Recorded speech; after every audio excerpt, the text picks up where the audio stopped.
Welcome back. So, in keeping with the way that we usually do things, we have a real life example to complement our discussion about discipline. Now, in this particular video, we are looking at an interview of Shaquille O'Neal. Now, in the interview, I want you to notice the difficulties that Shaq encountered as he was growing up and how those difficulties shaped the way that he viewed the world around him. How did he respond to the things that were going on around him? And how did discipline come into play to help him to reach goals that he set? So let's look at the video. We'll see what we can get from Shaq's example.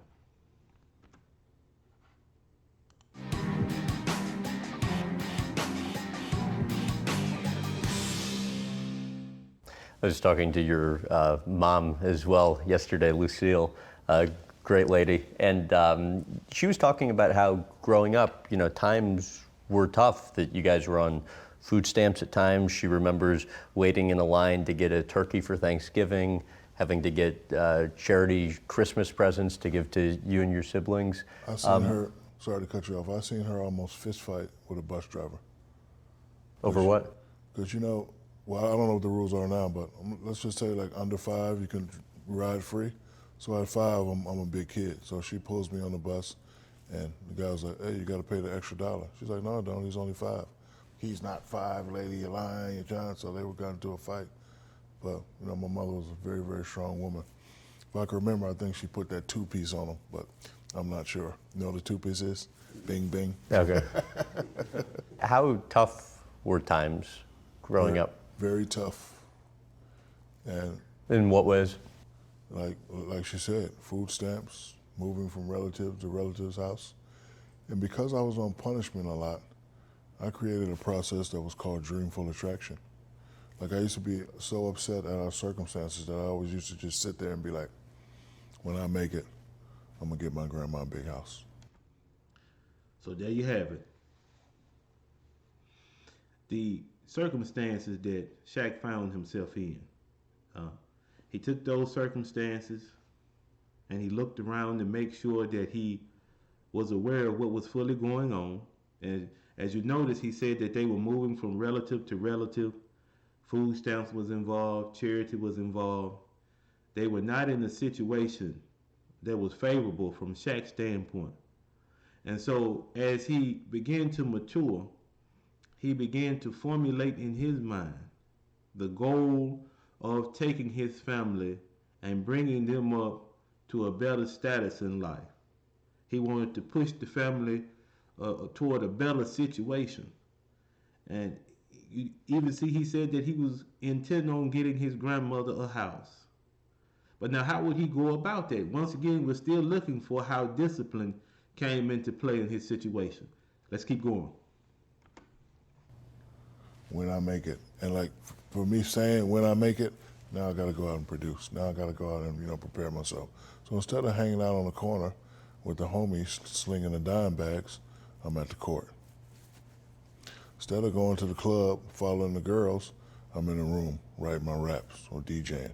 Cause I'm gonna do this. I'm gonna do it because my mother's my favorite person in the world. And I've seen her at times break down and cry. And I was like, you know what? I'm the man of the house. I got to change this. And my grandmother, rest in peace, she's the only one that believed me. Because again, I was a medium-level juvenile delinquent. Steal cars, beat people up. I would just do crazy stuff because I was a follower instead of a leader. What made you know she believed in you? Because she always just tell me. Like whenever I used to get on punishment by my mother and father, she'd come in and be like, "Baby, I believe you." I'd be like, "Grandma, when I get rich, I'm gonna get you a house." "I know, baby, I know." And she give me that Innemans. I love Innemans, cheese, Danish rolls, and some ice cream. "I know, baby. And she was like, "You just need to stay out of trouble." "I know." How much do you think that helped you? A lot, because she believed in it. And my mother and my grandma, they're my favorite 2 people. So now that's the end of that segment of the interview. I encourage you to go back and look at the interview in its entirety.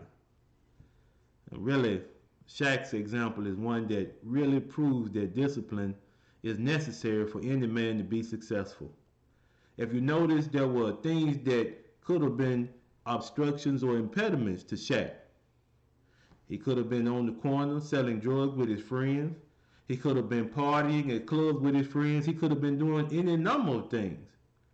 But do you notice that as he got older, even though he characterized himself as a mid-level juvenile delinquent, as discipline starts to have its effect in his life, he's becoming more and more focused on the goal that he has set of getting his grandmother a house.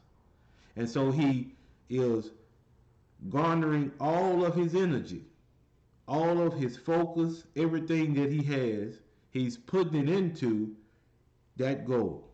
He's putting it into reaching that goal so that everyone around him can benefit. I'm sure that he was tired of seeing his mom struggle. He mentioned in the video that his mom would break down and cry sometimes. And in response to that, he said that he took it upon himself to be the head of the household, to be the provider. So wouldn't you say that Shaq's example, the discipline that he used, that it had a really nice conclusion? He was able to reach his goals, and even till today, if you continue to watch the interview, you'll notice that even now he continues to put his family in a better situation. He continues to encourage them to do positive things. He continues to lead by example. And so I hope that you benefited from this video. I certainly did. It really emphasized to me the importance of being accountable and of having discipline. We thank you for tuning in. We thank you for your support. Be easy.